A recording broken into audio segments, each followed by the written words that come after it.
George.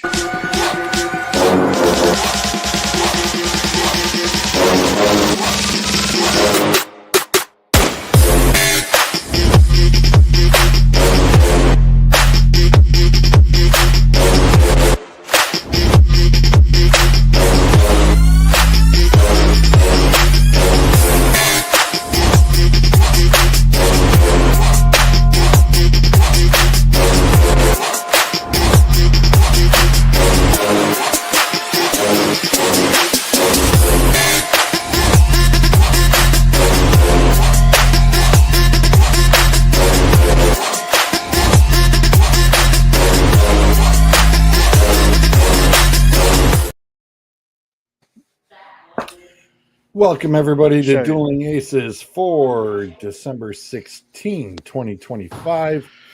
Is that a Zolt I see? For the late start, but the Sailors basketball squads took care of business this evening. Is it just you and I?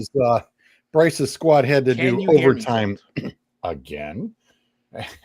And Bryce dropped 17 on Bay Village. Yeah, no George and no Sam. We're victorious. I can see you and hear you, Bruiser. Yeah, perfect. I can hear you. Well, I just see the top of George's domed bald head. Yeah, because if it's on the vertical, you're on your phone. You're not seeing a whole lot. Sam's frozen, and all I can see is his side boob.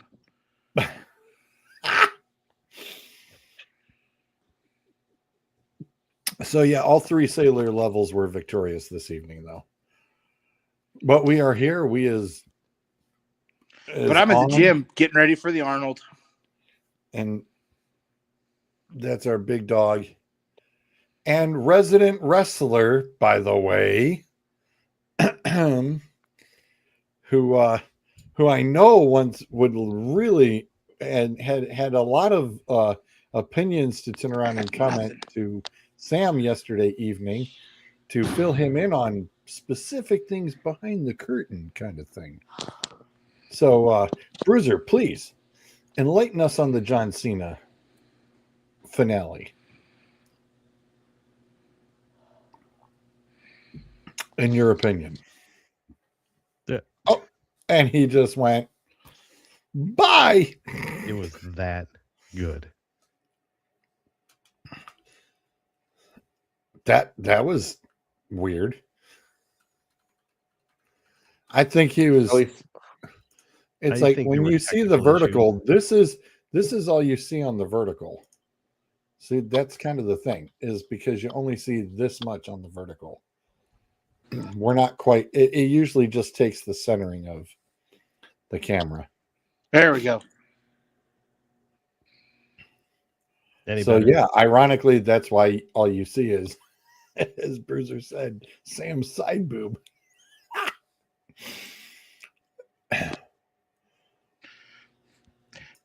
So some people would pay good money for that. I don't know who, but somebody might. Speaking of boobs, there's some people on our airwaves that made themselves look like real boobs last night, talking about shit they don't know anything about.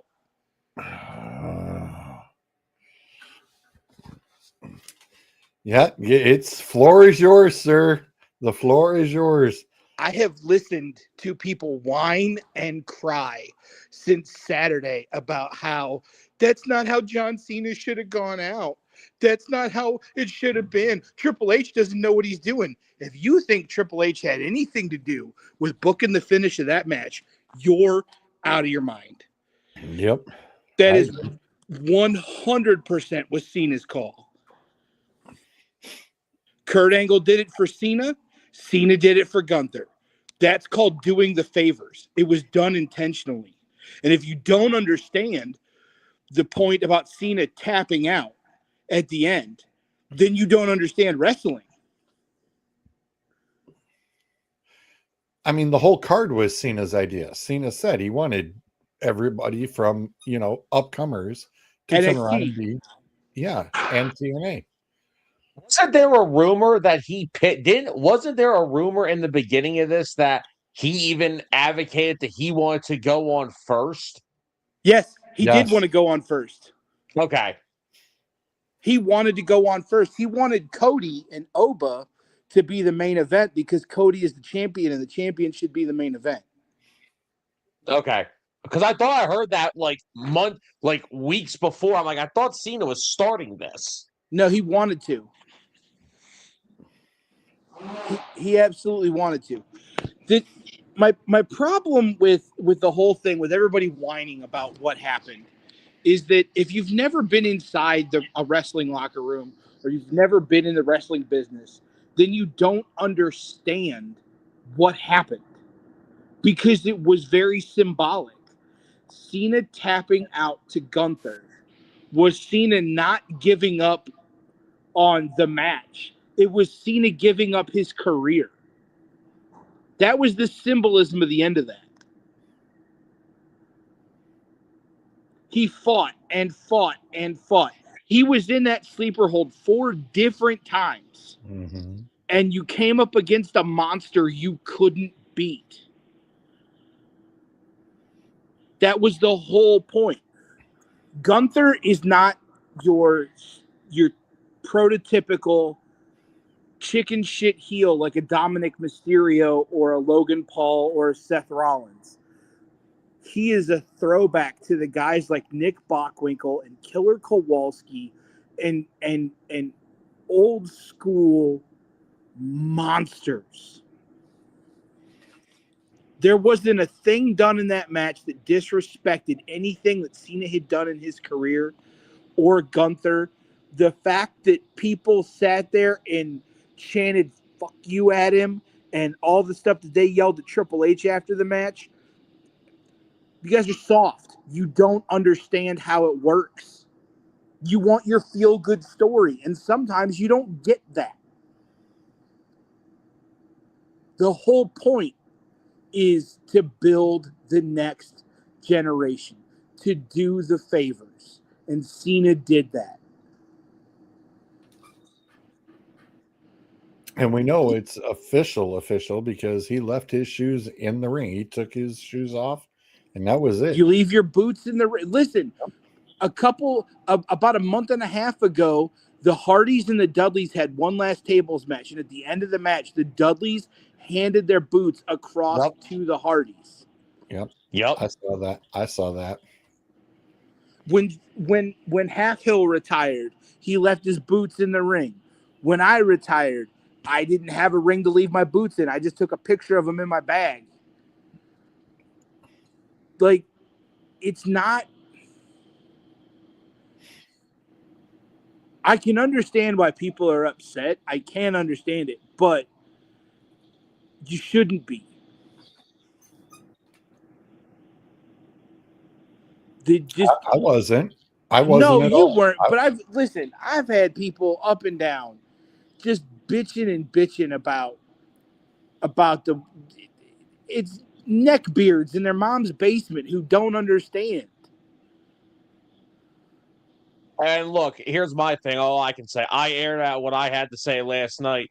The reason I'm just sitting here, I don't give a fuck enough about WWE to care anymore anyway. So I don't really give a flying fuck. Because what I saw on Saturday, that'll be the last time I ever watch it. Because I just Why? don't give a fucking. No, it's not about. I don't give a fuck enough about the current product to care enough to watch it. Like, I'm sorry. Oh wow, the last night, excellent episode. Let's trot fucking fuckboy theory out there again for the 4th time. This should work about the 12th time we've tried it. I don't care enough about the current product. I am interested to see what they do with Theory and what he plays in. Look, I spent a very long time in the wrestling business and being very jaded about the wrestling business because I was wrestling on an indie level and not where I thought I deserved to be. And then once I finally got out of my own way and out of my own head, I had 2.5 years of a really good time with a really good friend of mine in a tag team that people still remember to this day. I haven't been in a ring in 3 years. Sean hasn't been in a ring in 5. I'm good. I finally get to look at the business as a fan again and have fun with it. The amount of just jaded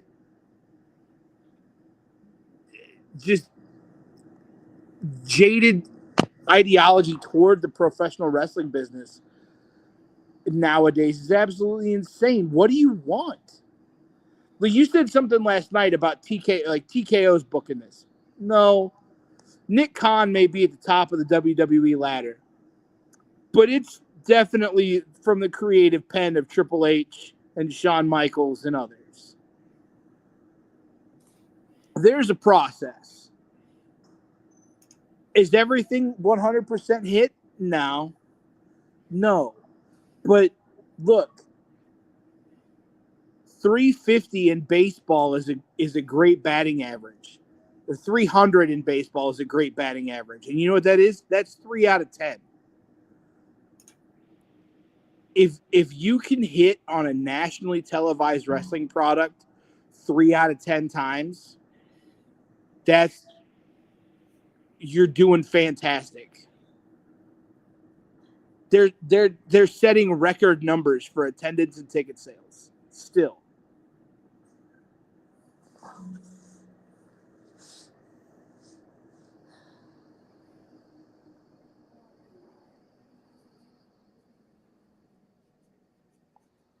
Anything more to add, sir? I mean, I was kind of hoping to have like an open discussion about this, but nobody wants to like jump in. Well, I agree. I agree with you. I understand everything you're saying. Like I said, and like you said, how you get to view it as a fan. I've always gotten to view it as a fan, and as a fan of it for damn near 20 years now. It's kind of like the Flyers not winning a cup since '75. I just don't give a fuck anymore.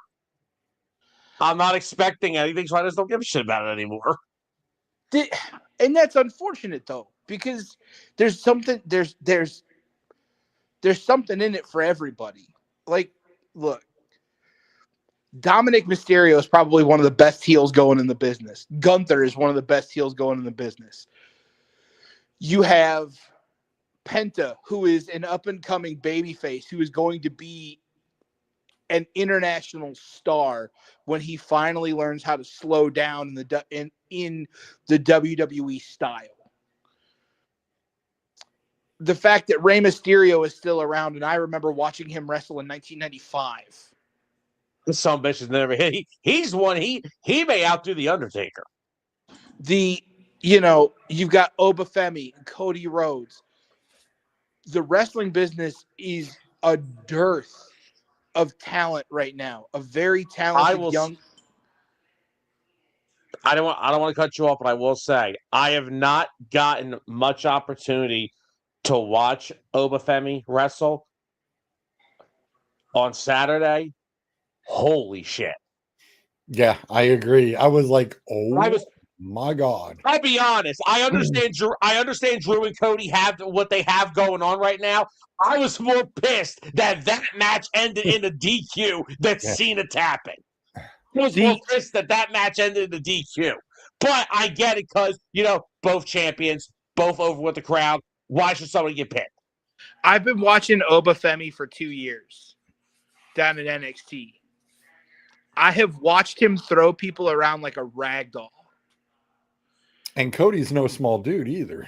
Cody's not small. But Oba is an athlete and he gets it. If you he started that little kind of shuffle or jive when the crowd started chanting Oba, and now it's part of his entrance. He is going to be a huge star. You've got Ricky Saints down there in NXT. They signed Joe Hendry to a WWE deal. Yeah, I'm interested to see where that goes. That's a dude who was almost out of the business 3 years ago and reinvented himself, did his own Really? entrance music, and got himself over. And now look at him. Really? I did not Yes. know that. He was almost then you out of got the business.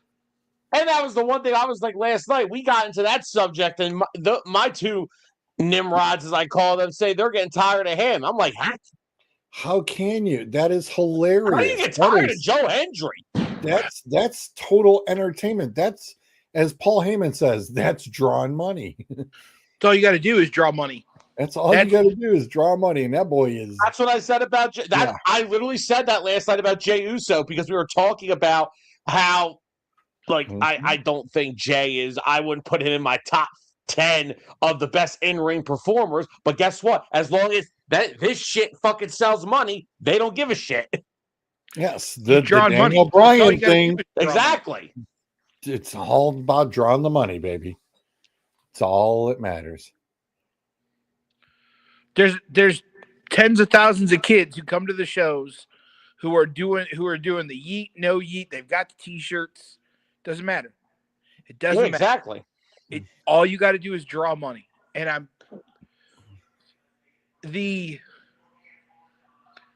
this idea that somehow AEW is more intellectual than WWE. I'm sorry. When was the last time anybody actually cared about an AEW match?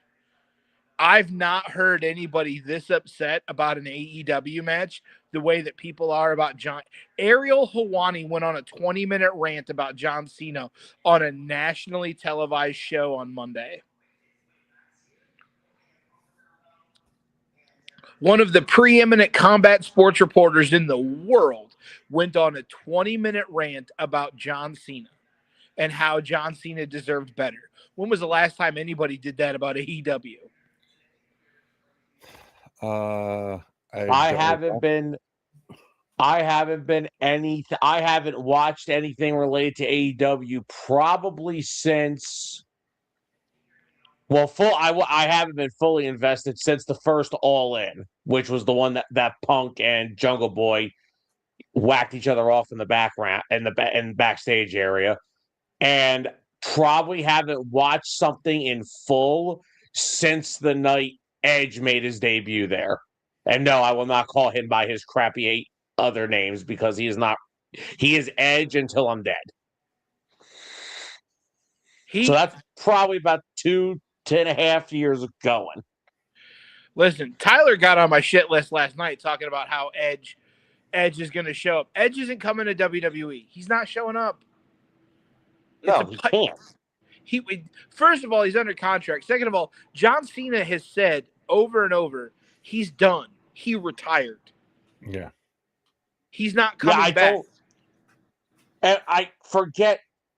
And then I think, and then Dustin brought up something about Taker. Same thing. They're done. Like Taker's not coming back either. Taker said he can't. Exactly. Well, first of all, that's why when I first saw those comments, I called bullshit. We saw what Brock did to him the last time they got into the ring together. You think he's going to come back after what it would be 3 years and go against Brock again? Well, he hasn't wrestled Brock since WrestleMania 30. Right. And I understand. I'm just saying. What I'm saying is, look what happened to him that night. You think he's going to not wrestle for 3 years, then come back and wrestle that guy again? Get the fuck out of here. Well, WrestleMania 30 was 10 years ago. Right. No, I understand that. I'm just saying that he hasn't wrestled since the AJ Styles thing. I don't think he's going to not wrestle for a few years. And then the first time, if he even thought of coming back, after the graveyard thing? He's wrestled a couple times after that. Not according to everywhere else I've seen, he hasn't. That was after the graveyard thing was the ill-fated Saudi tag match with him and Kane versus Hunter and Sean. Yeah. Oh, God.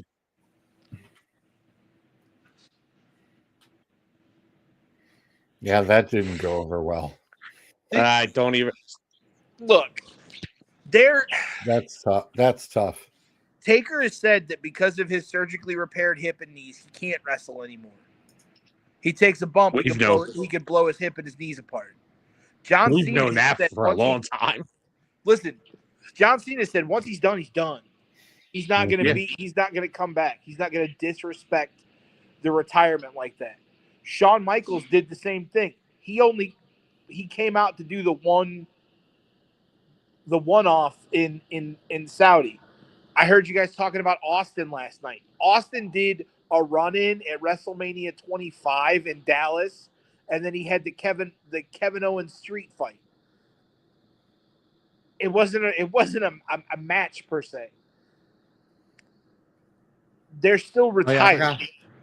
I forgot about the run in with what that was with Sean. Is that when Sean and Foley were there too? Yep. Who'd they beat up? Sheamus, Del Rio, and Rusev. Oh, was that the League of Nations? Yep. Yeah. Oh my God. Oh God, what a faction. All the embassies are joined together. Great. It's just I think people need to really, really relax about what happened on Saturday. It's not the end of the world. He retired.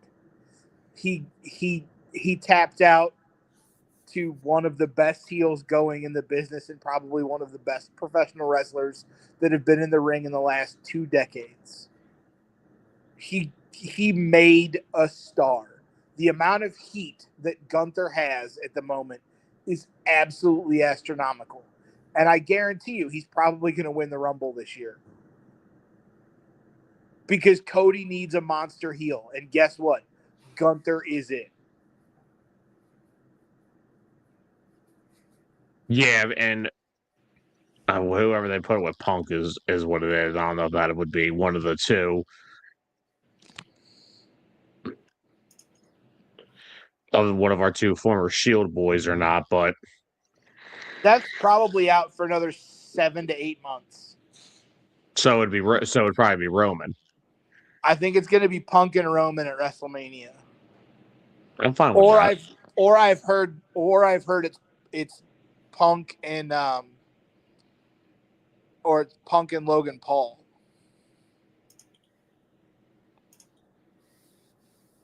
Oh God. Hey, I try to wrap my. you cannot like the dude personally. He's really good. Oh, I've always said that. I said he's even early on when he was first starting his first few matches, and everyone's like saying like I said personally, I don't care. Like I said, I don't care if these celebrities want to get involved with the business. Just respect it. Logan Paul respects the business at least. Him and Jelly Roll both have done phenomenal with it. And Jelly's still losing weight. I can't wait to see him get back in the ring again. Every time I hear about Jelly Roll, I just remember when Logan Paul called him an outsider, and then Randy Orton blew a freaking gasket in his head and just came out freaking out. I mean, that's fine. It was all part of it. I'm saying, Randy cracks it. That honestly that'll be worse for me. I like Cena my whole life, but I don't know what a WWE without Randy Orton looks like. You're probably going to get a WWE without Randy Orton and AJ Styles in the next 2 years. Well, I know AJ's coming up. Yep. I think that's why. So is Brock's too. Fuck him and his 10-second going away match he'll have. I need to get back to my lifting, but here. The settlement between NASCAR and 2311 and Front Row. Holy cow, I didn't see that coming. But boy did NASCAR look. But go back and read some of the testimony from the NASCAR guys like Steve Phelps and Jim France. And there's a reason why they settled, because it wasn't going to go well for them. Quick take on college football first rounders. Oh boy, what are the games? Bama, Oklahoma. Oklahoma. God, Okay. I just threw up in my mouth a little bit. Sorry. Yo. Then I believe it's Miami and A&M. Oh, that'd actually be a really good game. Yeah, both teams are the reason Notre Dame's not in. Right. It's the Notre Dame Bowl. Listen, at first I was like, you know what? At first I was excited about it, like Notre Dame not being there. And then the more I thought about it, the more I thought, yeah, they kind of got shafted a little bit. I understand them not taking part in the postseason bowl. I really do. Tulane and Ole Miss. I mean, go Rebs, but I wouldn't be heartbroken if Tulane won. And James Madison in Oregon. Stop. Oh God, that's a massacre waiting to happen. Yeah. Like, this is what I said on 609 a few weeks ago. The problem was not Miami being ahead of Notre Dame. The problem is that we are letting these participation trophy teams in. They're trying to make this like March Madness. And it's okay. stupid. First of all, don't call them participation trophy team. They won their conference. They are. They won their conference. They earned the right to be there in the playoff. They did. Whether they get smashed or not, look, George Mason almost made it to the Final Four the one year. They were everybody's darling. All it takes is for one of these Tulanes or James Madison's or God forbid a Kent State or somebody one year to make it to the semifinals or even the finals, and it's justified of why they're there. Well, first of all, my problem is not with Tulane or James Madison being there. My problem is that Alabama lost in their conference championship game, got blown out again, and they stayed where they were. I'm sorry. You should have dropped below 12, and Texas should be in there. And I'm not saying this because I'm a Texas fan, but if you look at Texas's losses, they are better losses than Alabama's. Yeah, I agree with that. That was very weird.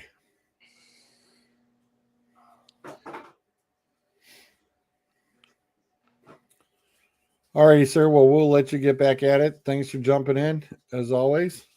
We'll catch you next week. See you guys.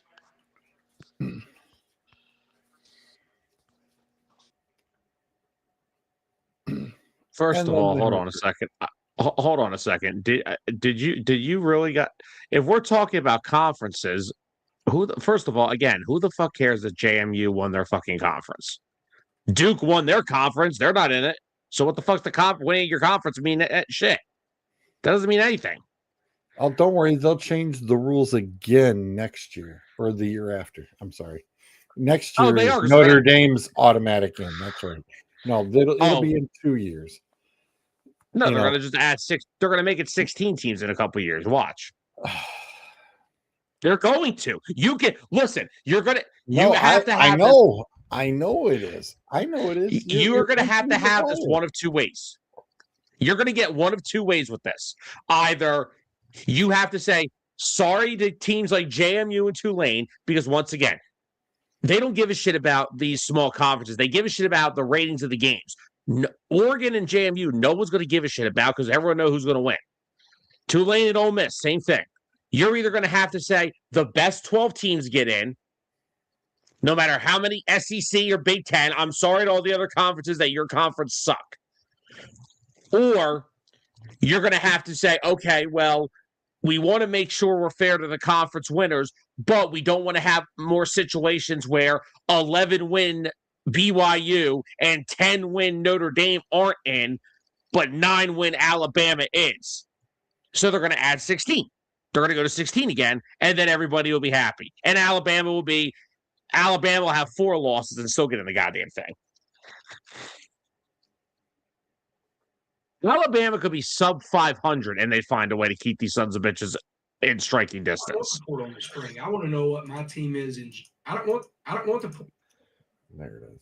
Well, the way they're going to keep them in is they won't have 4 losses because they're going to get rid of conference championships. Yeah, because those are proven to be they're just and so here's the thing, right? The only other thing I agree with Bruiser's one thing. They should have been dropped. The problem is the with Bama's conference game, it's a little difficult because they played Georgia already this year on the road and beat them, which ended up them stringing off 4 straight ranked victories. What we got here? I don't want the portal in the spring. I want to know what my team is in January so I can create my team and what we did this last year and the chemistry and everything. And so you're just putting a Band-Aid over the problem until we address the calendar. So in my opinion, we all should have played August 23rd. So instead of week 0, we play, that's week 1. That would mean with the buys and everything, the conference championship would have been played over Thanksgiving. So you get that out of the way. So now we know who's in the playoffs. And then it's a neat deal. Mike Leach said it. It's one of my favorite videos of all time. But playoffs have been going on for a long time, and actually I've played 16 games 4 times. And guess what? It was over before Christmas because we played every 7 days. So if you were saying the first round was going to be played Saturday, and then the quarterfinals 7 days after that, semifinals 7 days after that, you actually could play the national championship on January 1st.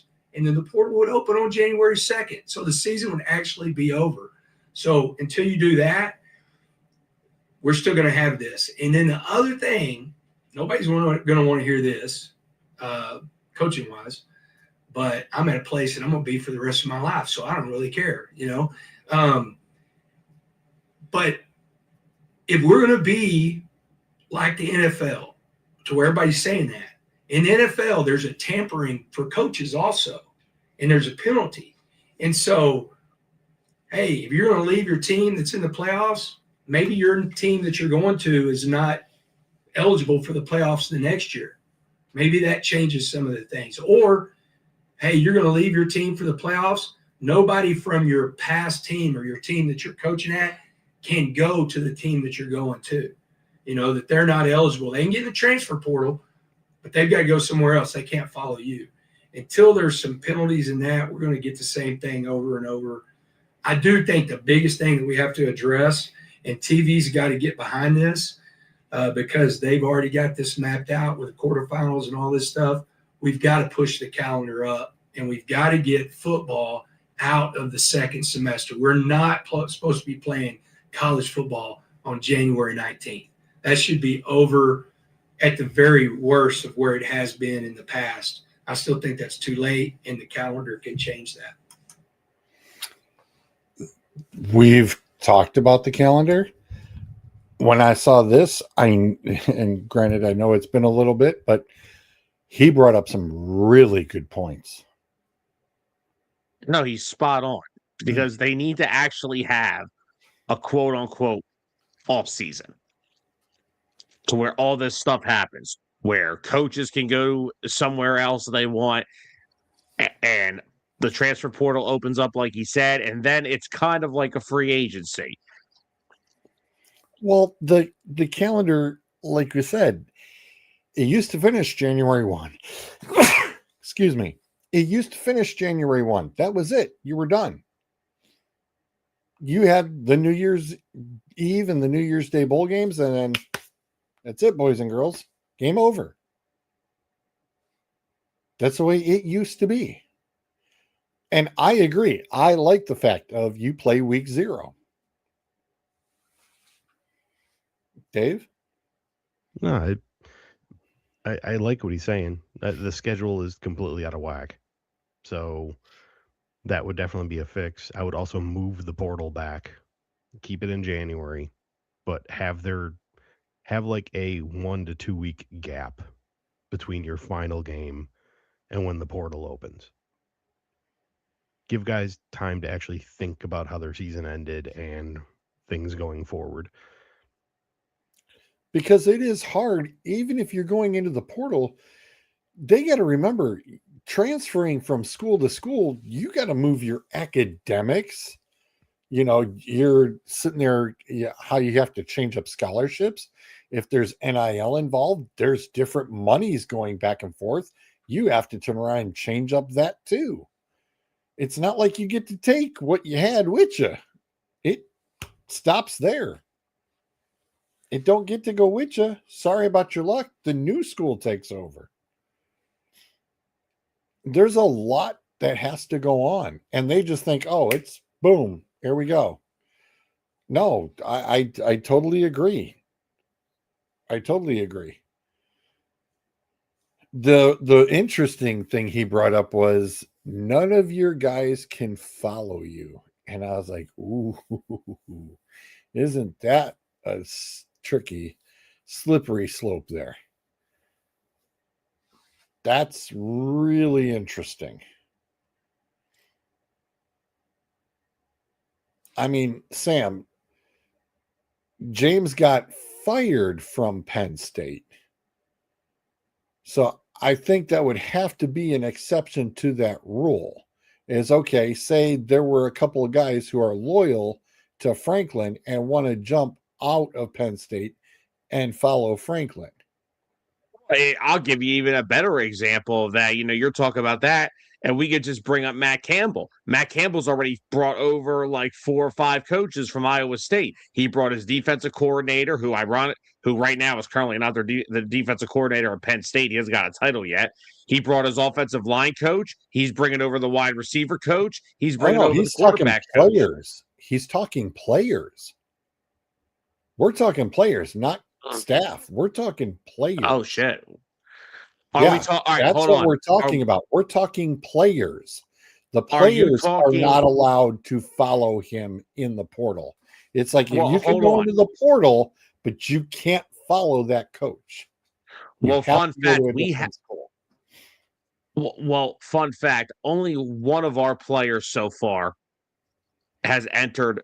Only one Penn State player has entered the transfer portal, and it's defensive back Elliott Washington. So most of our players said they would stay in Penn State if Terry Smith got the job. I don't know if that has changed now that he didn't get it, but he is staying on the coaching staff. So, I mean, it would have to be like the perfect thing is like comparing it to James Franklin, who was fired literally 5-6 weeks into the season, and then something to Lane Kiffin, who's just again Lane Kiffin. If there's an opportunity, he gonna do it. I don't care. That's who he is. If there's an extra 0 at the end of that check, Lane's doing it. But like I said, I mean, Dave, what do you think? I mean, if the coach is fired, shouldn't the players be able to follow him? But if the coach just goes for the moolah, then that's the wall's built up behind you. They can't legally do that. Not with the decisions that have come down, because the biggest thing was you can't limit player movement. Players need to be able to go where they want to go. You can't put up an artificial wall, is what I'm saying. Well, I mean, I understand. I understand what you're trying to do. I really do. You're just literally trying to prevent mass migration, and I get it. Well, because right now they're doing 1-year deals and boom, going off to another school. In the NFL, you can't do that. You have to go through your contract, and it's, hey, you're there for 2-3 years. I mean, these guys, they're doing portal hopping so hard that, you've got hundreds of kids hurrying up and jumping, because they want to go elsewhere. Now, granted, not all of them get to go, because I believe, if I recall the number correctly, it's only 12, correct? That you can accept and hit with the NIL, if I recall that correctly. It's only 12 portal. I don't know. To be honest, though, I hear what you're saying, and I'm trying to figure out what the negative is. Players need to go where they want to go. Portal in the spring. I And want to that's know what fine. my team. If you want to keep your players, then keep them happy, or get guys who want to be where they are, not want to be there for the money.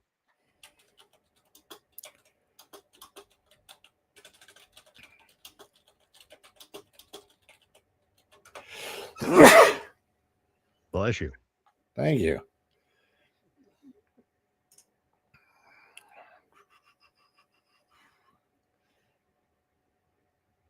I mean, player movement,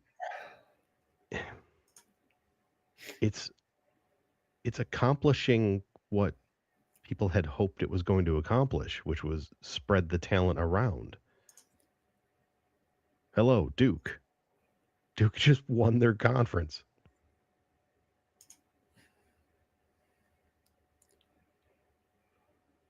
You have teams like Tulane. When was the last time Tulane was good? George, you're old enough. You might remember. Wow, really? George was around when Tulane was founded.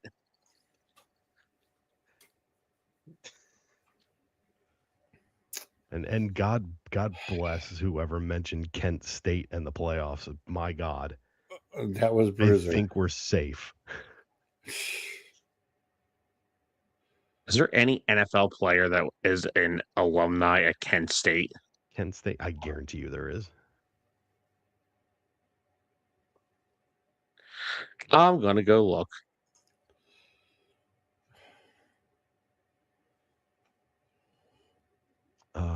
Jack Lambert, Julian Edelman, James Harrison.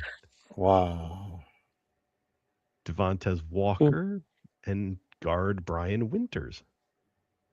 Showcasing a strong pipeline of talent. That might be stretching it a little bit. Hold on a second.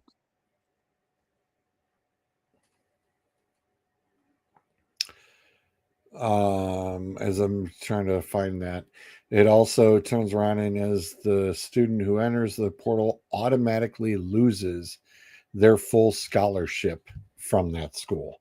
Yeah, but you have to believe the new school is giving them a scholarship. Otherwise, why would they go? Right. Yeah.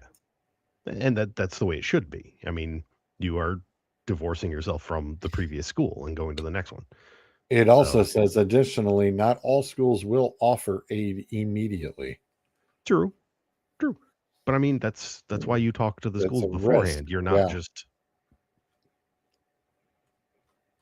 You are making a decision. You're not just, I'm going to leave now.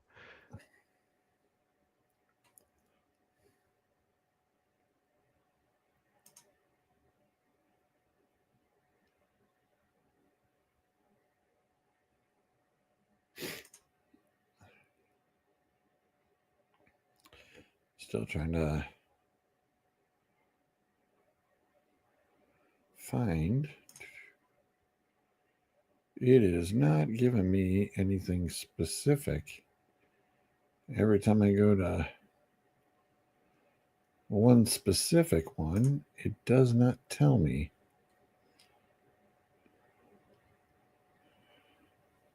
It does not say, I'm looking for a specific number. I thought someone had mentioned to me before that it was they could only turn around and take 12 for the program. I know that they have a 30-day window.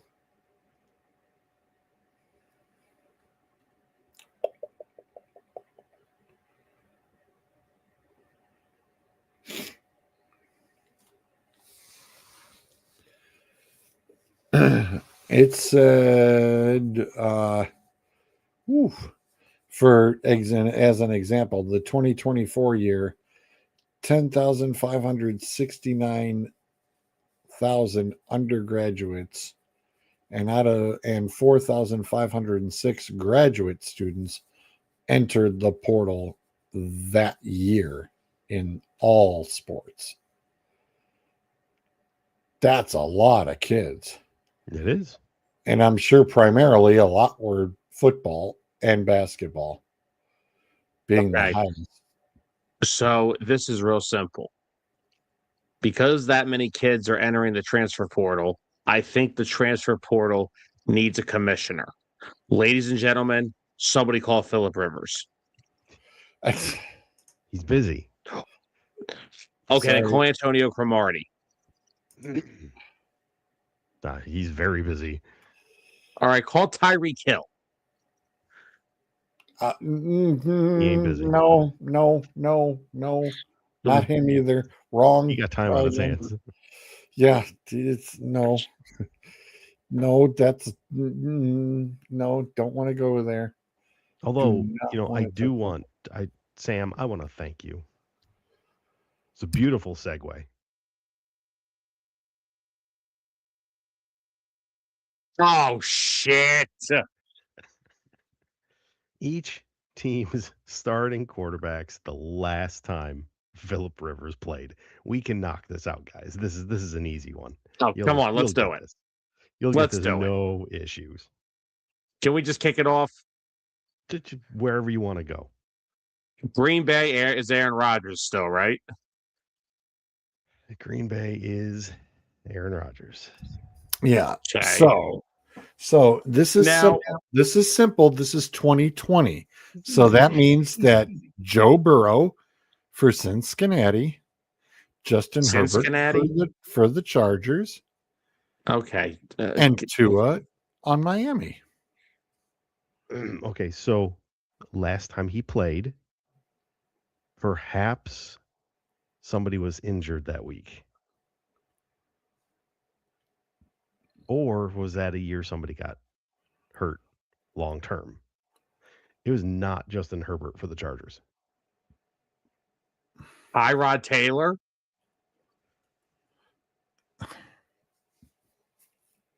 That's right. Okay, so now I'm going to ask this. Tua at Miami. Tua was not playing in Miami. Tua, sure he was. Or at least he did not play the last that time week. Rivers started. Oh, Remember, the last time God. Rivers would have started would have been the last game of the season of 2020. So does that automatically make the Eagles Jalen Hurts? Eagles was not Jalen No. Hurts. No, it wasn't. It wasn't. That would have been. It wasn't Carson Wentz, still was it? No. Yep. Wait a second. Okay, I got to go to the Pro Football Reference now. Well, I was going to say Hurts took over for Wentz in Green Bay, and then that was it. Okay, yeah. No, it said the starting QB. Every starting QB when Philip Rivers last played. So, okay, did Rivers play the entire season? Hold on. Ooh. There's the question. There's the $1 million question.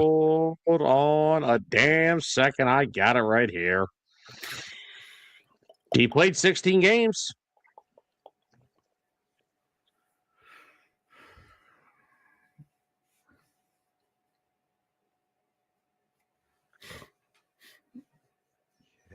Okay. So, all right. Clearly, these are clearly guys that start the season as a starter. I think that's where we're at here. I think you could be right. It's not very clear on the description. Who cares? Fuck the semantics. We can still knock this out. Moving on. We'll get Right. it. Baltimore's Lamar. Right. Buffalo is Josh Allen. Yep. Let's just keep it right there. Can I take a stab here with one? Is Atlanta still Matt Ryan? Yes. The only reason I knew that is because who took over for the Colts after Philip Rivers left? Right. And Arizona is still Kyler Murray.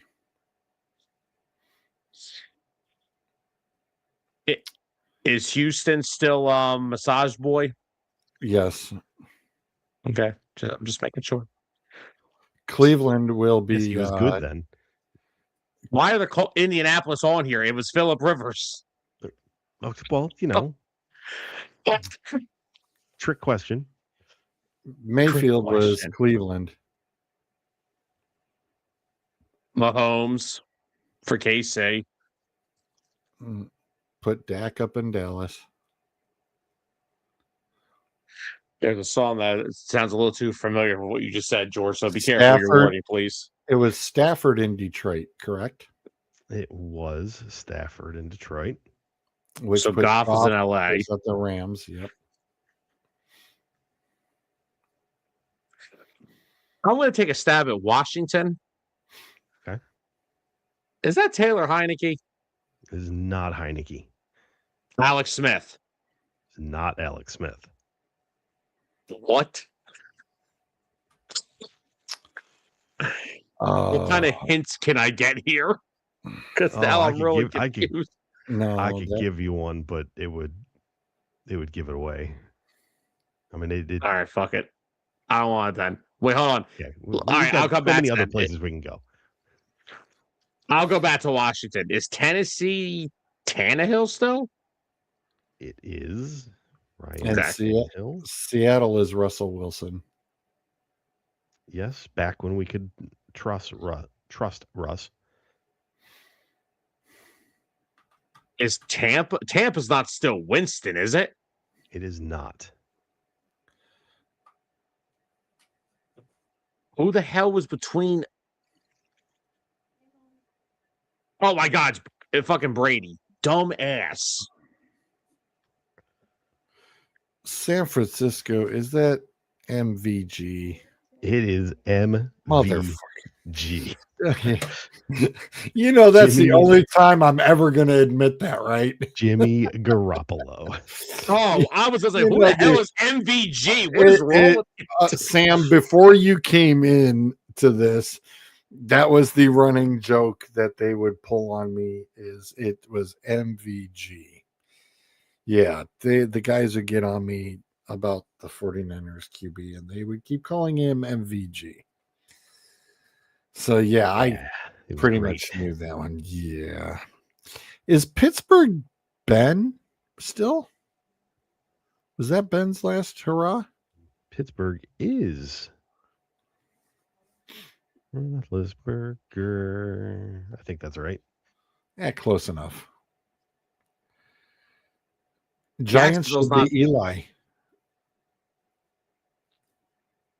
No. Giants is not Eli. Nope. That was the year before. Eli was already gone. Right.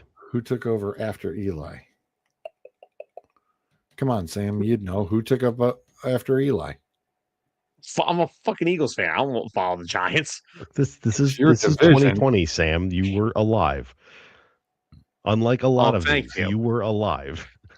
Well, by week 10 of the Eagles season, I probably wasn't. So I was going to say Daniel Jones was 2021, right? Was he? Is it Daniel Jones?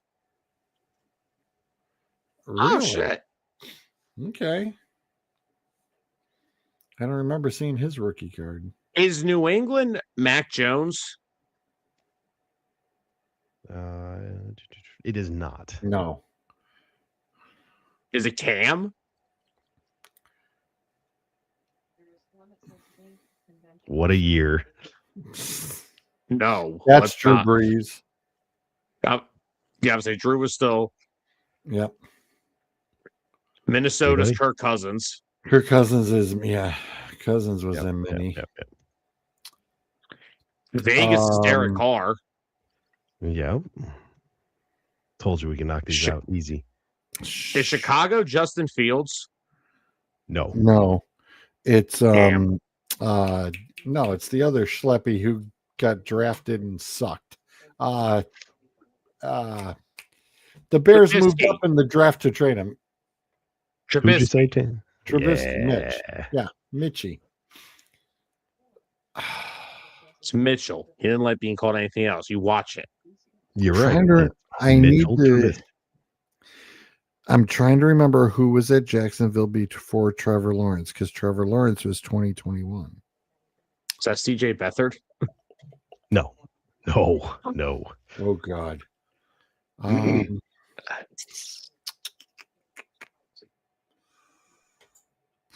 That's a good guess, though, Sam. Oh man, That's a sad guess. Who are you kidding? no, but because Jacksonville went through so many.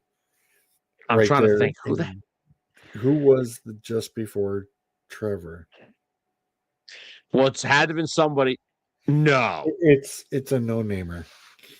It's not still Bortles, is it?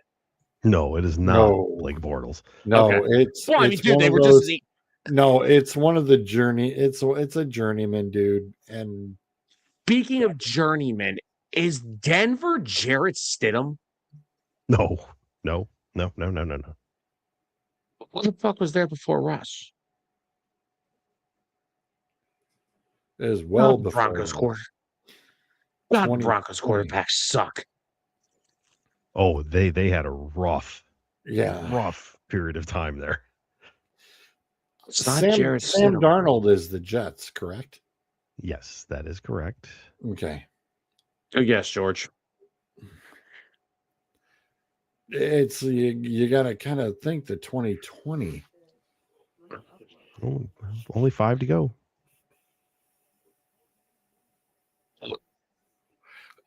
Was Haskins the Washington QB? Oh, it was Mr. Haskins before he passed. Yep, that was a good guess. That was a fantastic guess. That was a good guess. Can I get a hint from Miami? I'm gonna pat myself on the back for that Washington one. Yeah, that was a good one. Give me a second here. Let me give you Miami. Who was there before Tua started? That's what I was trying to think. Okay, so Miami's quarterback for 2020 was at the tail end of a 17-year career that saw him go to, hang on, I need to do math here, 2, 3, 4, 5, 6, 7, 8, 9 different teams. Wow. It's not Josh Johnson, is it? No, it is not Josh Johnson. I was just going to say. Jesus. I was just going to say, yeah, that wouldn't be bad either.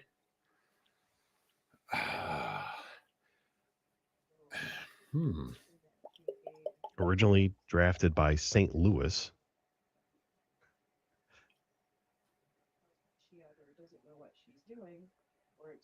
In the 7th round of the 2005 draft. Oh God.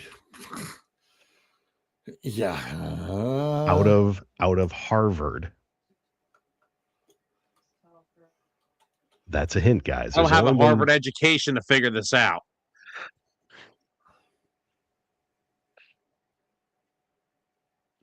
Off the top of my head, I can't tell you which network. He's an analyst. He's an analyst? He's a talking head now. It's not talking head. Whether it's pregame, postgame, it's, he's at the table.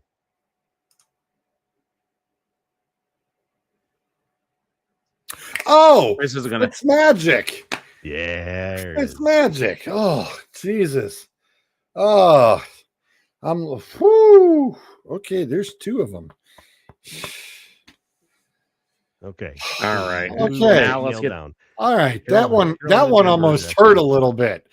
Because, well, but I mean, was he the starter in that last week? I thought Tua was.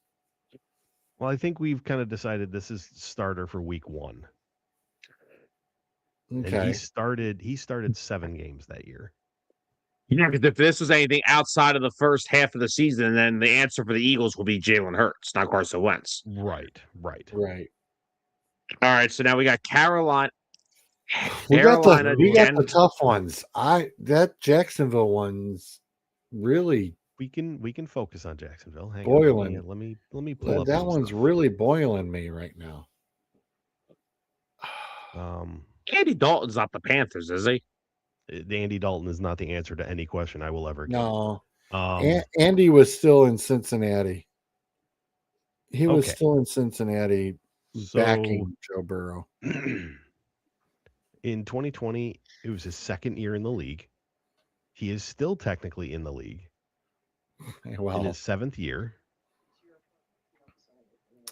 so he was a 99 or a 2019 draftee.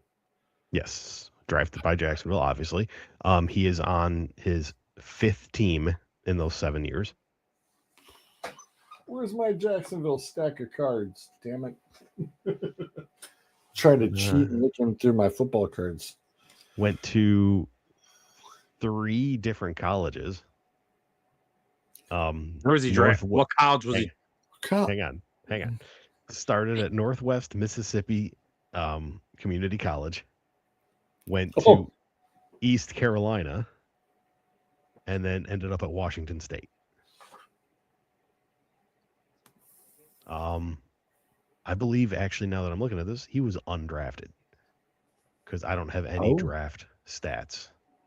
Did you? Yes. The mustache. Mustache. Minshew. Wow. Yeah. Wow. All right. Let's go to Carolina's. You want to go Carolina? We'll go Carolina. Yeah. Frank Delhomme. No, it was No, not. Delhomme was with the Browns after he left Carolina. No shit, Sherlock. It was a joke. Okay. Okay. So After Cam, obviously. Correct. This is the second year after Cam then. 2020. It would have been the second year after Cam left. Can I take like a Sure. This is gonna sound stupid. Can I take a guess for both of these teams? Sure. Are either of these fucking teams Teddy Bridgewater? That's Carolina. Nicely done. I was thinking about it. I'm like, hold on. I said it would have to be the second year after Cam left. So, okay, all right. Denver. This should be good. Yeah. Oh, sure. 6 years in the league. Hang on a second. There's 0 stats for 2022. So I don't know if that was injury. But anyway, drafted in 2019 in the second round by Denver out of Missouri. It's not Trevor Siemian, is it? Is not Trevor Siemian. He is on his 1, 2, 3. So he's been to 3 different teams, but the team he's currently on is now his second stint there. Oh. In fact, I'll even say 3 years at Denver and then boom, boom, boom. Oh. Okay. Huh.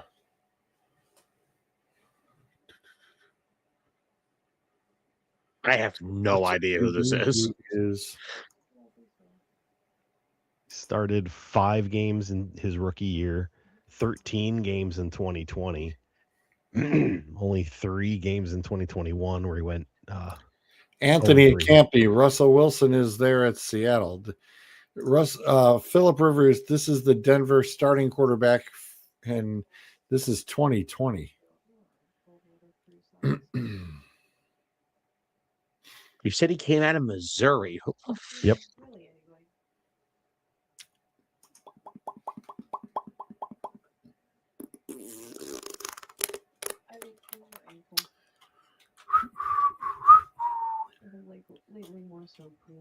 No way. That was 2017. He was drafted. Never mind. What's that? I was gonna say Paxton Lynch, but that's 2017. If you want perhaps the most obscure stat I think I've seen in a long time.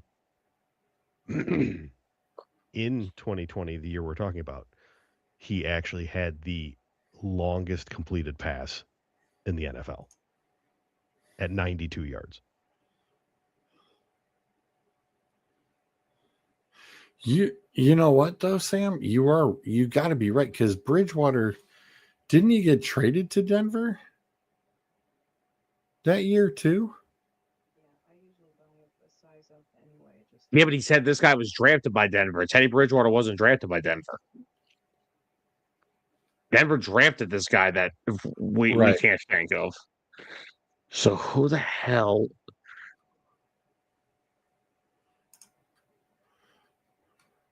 It's not Stidham.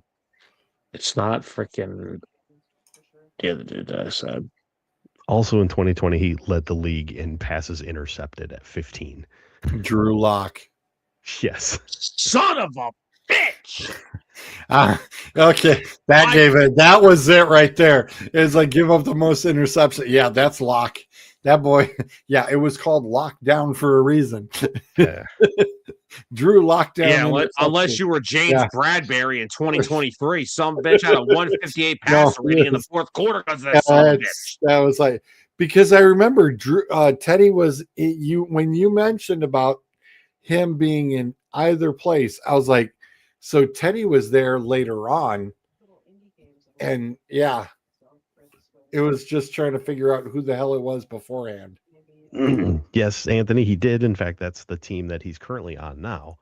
He went Seattle, the Giants in 2024, Yes. and he's technically back with Seattle, right now. Yeah. Wasn't he a part of the original Russell Wilson trade? Yes, he was actually. He was. Yep. Him and a bunch of picks. Yep. And that's where I was trying to. That's where I was trying to remember it. I'm like, wait a minute, who got traded with Seattle? And that's who it was. Yep. His lockdown picker. See, easy. Told you guys you could figure that one out. Yeah, not too shabby. Nah, the Haskins. I'm betting the Haskins that was tricky. That was good. I was trying to remember when he passed, because he brought up Alex Smith, and I'm going, no, Alex was there after. I was trying to think of a clue that wasn't going to get us canceled. Yeah. Now that's when I figured. I was like, nope, because Sam, you had guessed everybody else, and I'm going, there's only one dude left, and that's our Ohio State boy. I was going to say, I got one other one. Again, fairly simple one. I think we can knock this one out quick and then, call it a show. At least that's what I'm saying. Yeah, I was going to say, while we're at that, the official eliminations are in, and the Kansas City Chiefs will not be in the playoffs. And they said out of 27 years, Peyton Manning, Tom Brady, or Patrick Mahomes won't be in the playoffs. So, yep. Yeah. Okay. And so just saying. Yeah. Just saying. Add a new name. We add a new name to that stupid shit every year. Yeah. Like next year, it's gonna be like, oh well, this is the year we have Tom Brady, Peyton Manning, Pat Mahomes, and Joe Burrow. Like what? Make your freaking minds up. What do you want? And speaking of Burrow, boy, did he almost have that upset plotted. Oh my goodness. Let's get into this. Easy, I'm all right. Easy. I'm not even letting George start Miles Sanders on the list. Okay. Yeah. Can do. Hopefully. Isn't it Williams for the Lions?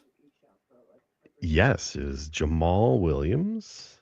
Thank you. So that means the Bears is Montgomery. Incorrect.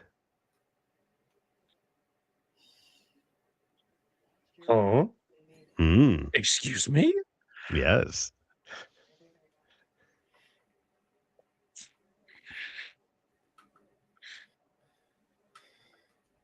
Actually, Anthony Peters. It is Peterson not Peterson for the not going to Vikings. be on the Vikings. Yep. This was only The Vikings. technically 2 seasons ago. Is the Vikings still? That's not Dalvin Cook still, is it? Yeah. Wow. Raiders is Josh Jacobs. Yes, that was the year. Okay. Now it gets interesting. Yeah, because I don't think the Cowboys is Zeke. No. It's not Zeke. It was the other dude. Is Tony the Pollard. Seahawks? Is Good it guess. Pollard? Thank you. Is the Seahawks Carson? No. No. It's not. Is it Kenneth Walker? Yeah. I know. I forgot what year Walker became. Yeah. That was his rookie. All right. The Chargers Good luck is with the Eckler. Eckler. It's Eckler. Okay. I got that. The Panthers would have been Chuba? It is not Chuba Hubbard. Anthony guessed that too. Wow. But nope.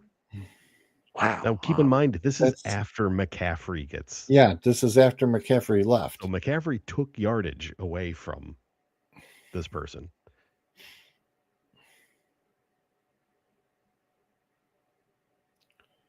Isn't he a former Eagle too?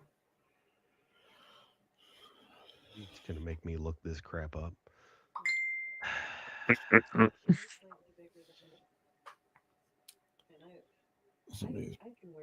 Hang on.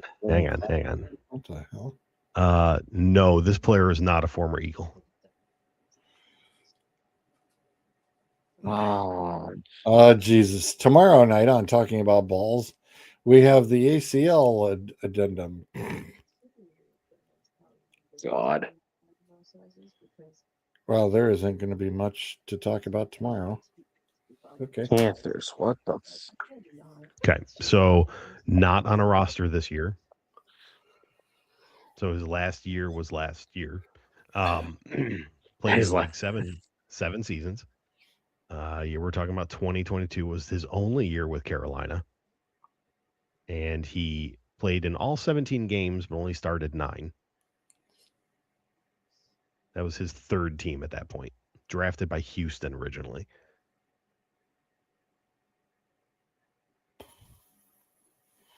Who was his other team? It was Panthers, Houston, and who else? 2020 and 2021, he was on Tennessee.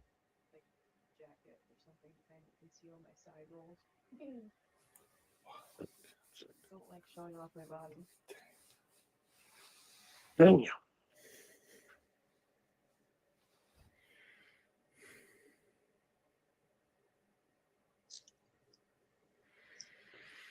So who was drafted before Damien?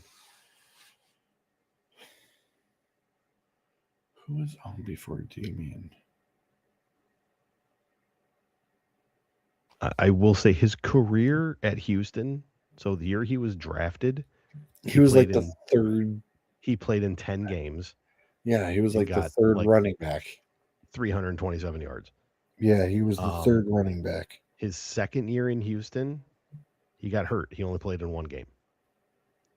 1 game, 7 attempts for -1 yards.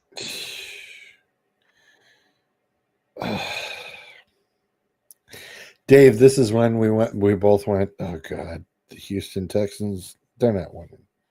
Right. Even with Watson at quarterback. Right. We just would not pick the Houston Texans to win squat. I should also say he did not play in 2019. So he got drafted and played 2017, played in 2018. 2020 was in Tennessee, played in 6 games. 2021, Tennessee played in 9 games, got 566 yards out of it. And then Carolina, where he kind of went off for 914 yards. 2023, he went to Chicago for a year. In 2024, he ended up in Cleveland. Probably on the punt return specialist. He got into 11 games, rushed for 232 yards. Like I said, must have been a punt return specialist. And as the third running back behind Chubb. Ford? That was his last year. I'm thinking Chubb, Ford. The other dude was from Indy. Oh, come on, G. Jesus, Christopher. Came out of University of Texas.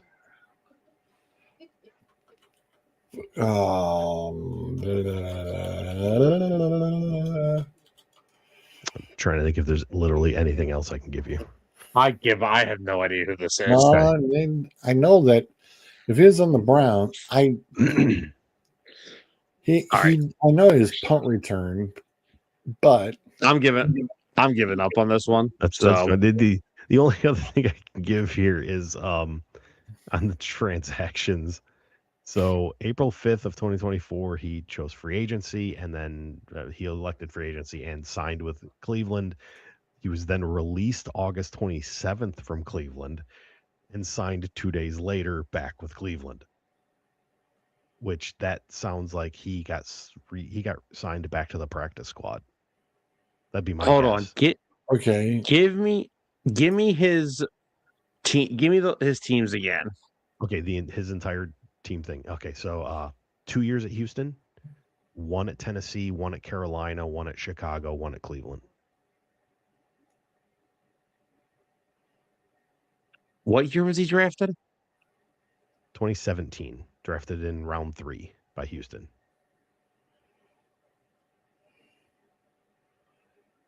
Foreman? Vontae Foreman. Well done. Well done. As soon as you said his last name, it popped into my head. I was like, okay, because the only other guy we had was that Pierre Strong Jr. That was the only other dude. So I was like, hold on. He was a special return guy. So Chicago in 2022 wasn't Montgomery. Yeah, it wasn't. Oh no, because it was Justin Fields. Because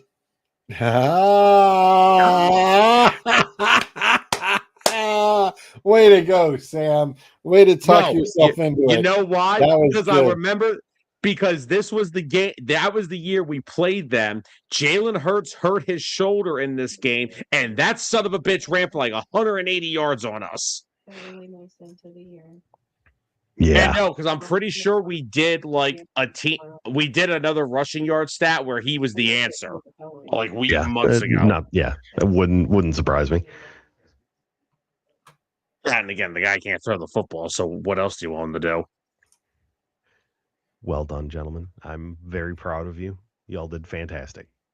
That only took us 10 minutes to knock that out. Yeah, easy. See? It's the Christmas spirit. Yeah. Giving y'all easy ones. Well, the NFC North is kind of a disaster at the moment. Yeah, what else is new? Kind of like NFC contenders injury reports. I mean, it's looking ugly. I mean, who the hell? It's kind of like, okay, who really wants to go? It's like, what the hell's the problem? Detroit and Green Bay, they don't want to. Now, in all fairness, I pointed this out to Russ when Russ posted he was in LA for this football game.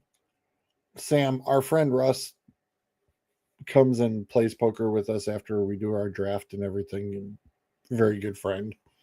And he went to the Michigan-Ohio State game with his son Daniel, and they lost.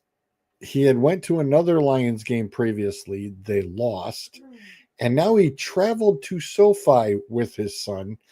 And I turned around and I said, if the Lions lose, they're going to revoke your fan card. You may not be able to get the flight home. I'm trying to think if any of those games I actually expected the team to win. So, The funny thing is we got to tell Russ, quit going to those games. like I said, I mean, literally, Detroit is playing the best team in the league right now Yeah. with no secondary. Touche. Can we all agree, like, all together that Stafford's the best quarterback in the league right now? Yeah. And I it's think funny it's funny to say that when Sud said Stafford would never be a top 10 quarterback in the league. He's been one for the past like 5 years. Yeah. We know. I have not looked at the odds recently, but probably top odds for MVP, or at least Has to be. got to be top 3. Has to be.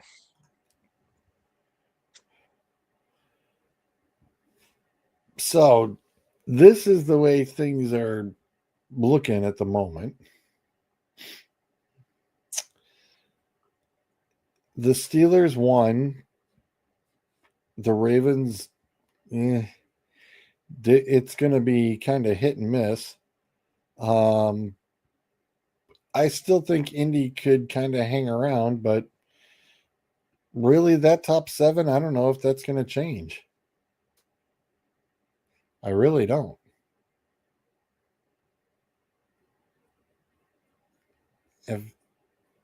We've got 3 weeks left, but I really don't think that that's going to change. The AFC is like, the AFC is freaking like loaded this year for some reason, and it's not the Chiefs. Yeah. Now, I thought it was hilarious that, Dallas has still got a chance.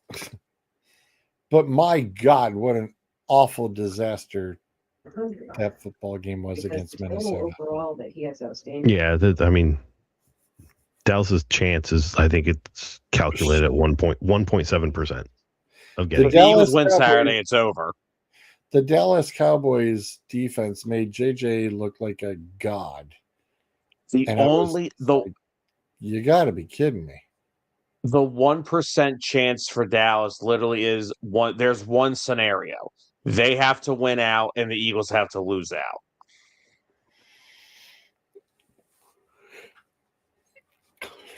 Yeah, and that's not going to happen.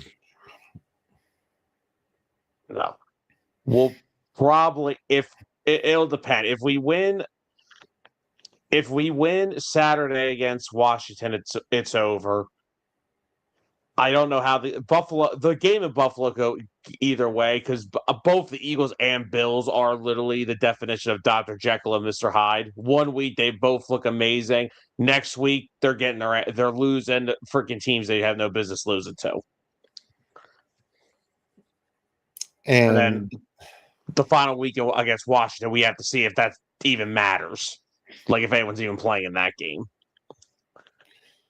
Yeah, and the Lions and Packers and the Bears, I'll keep throwing the Bears in there too, because they haven't. They're there, but it's like Lions.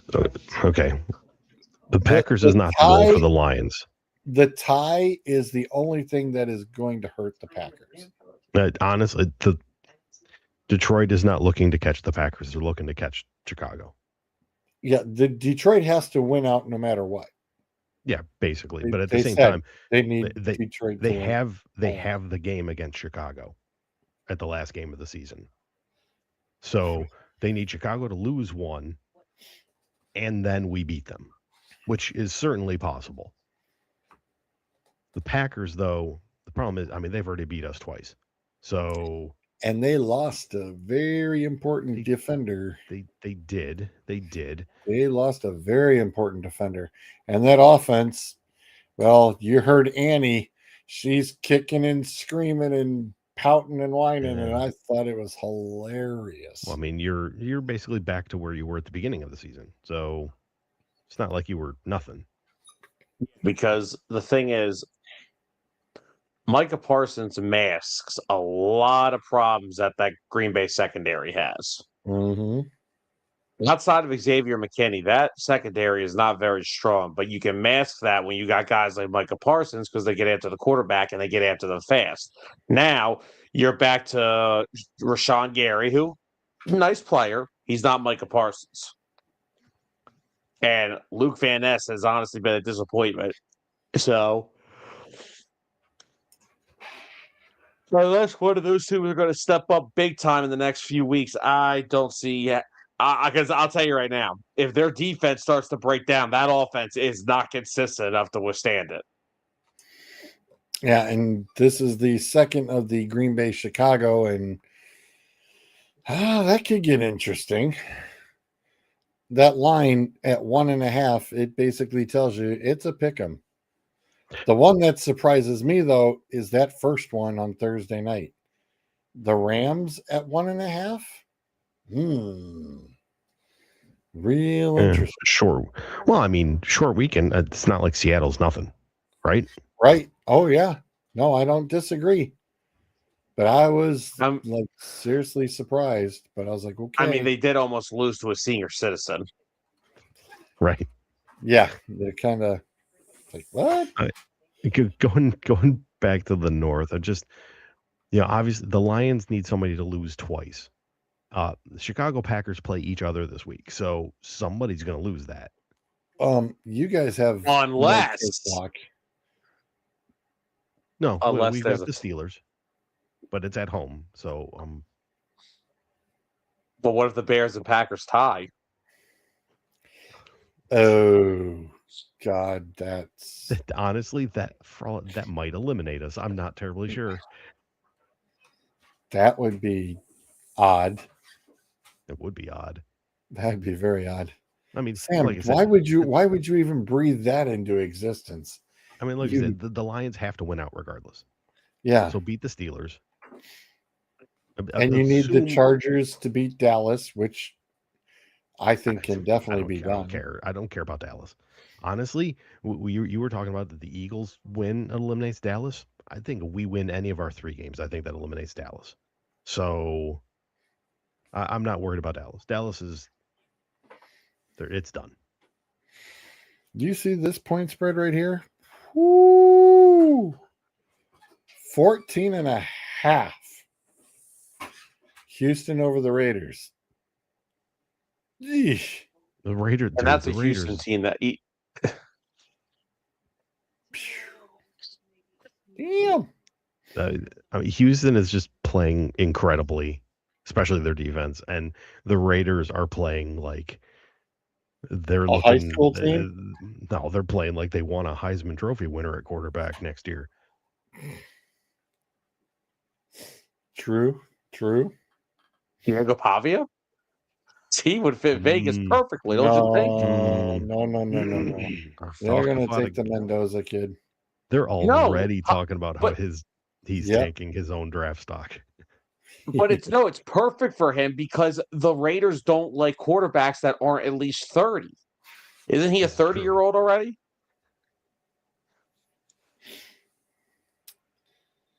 Well, Mr. Rivers gets to be on prime time next Monday. Speaking of which, I got a good question. Phillip Rivers walking back into the NFL like this. George, is this how you feel every Tuesday night when we do this? Damn. No, I think Riley Leonard's going to be back starting. They almost threw him out there this week. So no, they said Rivers is starting. No, they already announced Rivers is starting. Yep. Jesus Christ! Did they watch that game? It's in Indy. It's at home. And it says San Fran -6. I'm a little bit more concerned.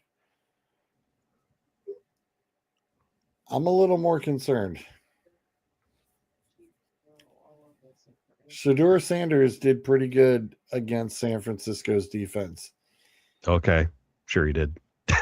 He did. I got to see Okay. it firsthand. He did. Uh-huh. It's a lot of crappy play calling from a head coach. Sam knows what I'm talking about. So no, I'm that game's going to be a lot closer than 6. A lot closer than 6. Okay, I got to ask, because you guys are going to end up with probably a top 3 pick. Maybe top 4. Could be top 5. Regardless. Are you telling me right now you guys aren't going to take a quarterback? They're not. I don't think they are. This is what you're going to run with. With Stefanski and Barry being fired. Yeah, I don't think so. What's out there?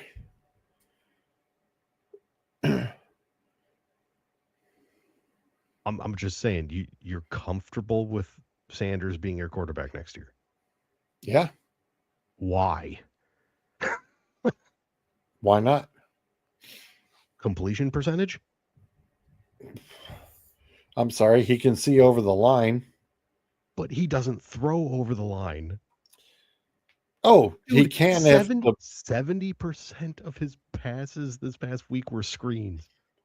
well, like I said again, play calling from dumbass. You ever think there's a reason why they're doing that? It's Stefanski, of course, because that's exactly what he has Dylan Gabriel doing too. He had him doing the same thing. Dylan Gabriel did in Oregon. No. You took Gabriel and you took Flacco combined. Didn't equal the screen passes that Shador did. Like I said, this is all Stefanski's doing. Stefanski is not supposed to be doing any of the play calling right now. They told him that. No, that idiot admitted 100%. Yes, he's doing the play calling. He admitted it last week. I'm sitting there going, you idiot. You're not supposed to be doing the play calling. Nope, it doesn't matter. So they just threw it out the window, and Barry's just like, just do what you're going to do because your butt's fired anyway. And so is he. He just don't know it yet. Y'all are crazy. It's going to be interesting come Black Monday, and I don't know. Like I said, outside of Gruden saying that he would take the Cleveland job, I have no idea who the hell would take this spot. I have no idea who would take this spot. Anthony, Ravens are home for the Patriots, at Green Bay, at Pittsburgh.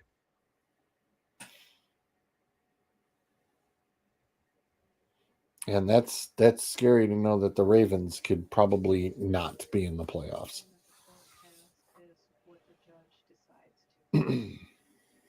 So well, I mean, worked in a turn of events. I was going to see that last week at Pittsburgh. That's going to be huge. That doesn't even begin to describe it. It is, yes, that's an incredible game. Yeah, well, and here's the funny part. The whole last week is nothing but flexed. Right, Sam, of course. Yes. I mean, nothing has been even told 1 o'clock or 4 o'clock, which is insane. It's because half those games, meaningless. We just don't know which ones yet. Yeah. Well, Carolina and Tampa Bay, I'm sure that means a lot right there. The Jets and Buffalo, probably your 1 o'clock. I could say that's a 1 o'clock. New Orleans, Atlanta, probably a 1 o'clock. Detroit, Chicago, because of the time zone, I would say 1 o'clock. Nobody's going to give a damn about Cleveland and Cincy, so they're 1 o'clock. LA and Denver could be a 4 o'clock. KC and Vegas, 1 o'clock. Rams in Arizona, probably 4 o'clock because of the time zone. Green Bay at Minnesota, depends. Miami, New England, 1 o'clock. Dallas at New York, probably a 1 o'clock. Washington and Philly, nobody gives a damn, probably a 1 o'clock. Baltimore and Pittsburgh could be a 4. who would play the night game? Whoever's honestly, got the biggest. Baltimore and Pittsburgh could. Baltimore and Pittsburgh, possibly. San Fran Good. and Seattle. Tampa Bay and Carolina actually could. Because And maybe this Houston Indy could too. Because you're breaking down Baltimore Pittsburgh. That game could come down to win and you win your division and with a home game, lose and you don't make the playoffs. Yeah. That's Yep. Yeah, pretty much. Yeah. That really could be. all right. Okay. On that note, it is getting late. I'm gonna have to say goodnight, Gracie. That takes care of the 4 minutes. Say goodnight, Grayson. Good night. Good night. I said say goodnight, Gracie. Good night. Good night. So I said, well, flip a coin. And if it comes out heads, have your hair dyed. And if it comes out tails, say goodnight, Grayson.